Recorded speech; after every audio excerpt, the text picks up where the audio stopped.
Ellen Adarna, nagsalita na tungkol sa hiwalayan nila ni Derek Ramsey, nabunyag na ang tunay na dahilan ng hiwalayan ng celebrity couple na sina Ellen Adarna at Derek Ramsey. Ayon kay Ellen, unti-unti raw siyang nakaramdam ng panlalamig mula sa asawa, bagay na kanyang pinagsikapan pang ayusin. Sa kabila ng kanyang pag-unawa at pakikipagkompromiso, hindi na raw naibalik ang dating saya at lamang sa kanilang relasyon.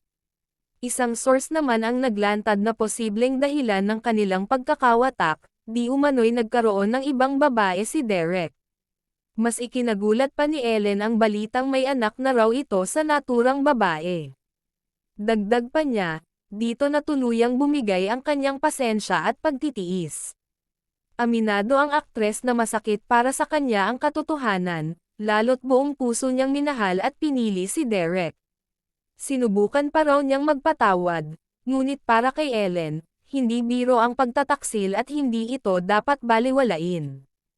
Kaya naman napagdesisyonan niyang wakasan ang kanilang pagsasama kaysa manatili sa isang relasyon na puno ng sakit at panghihina ng loob. Mas pipiliin ko na ngayon ang aking kapayapaan at kaligayahan bilang isang babae at bilang ina, mariing pahayag ni Ellen.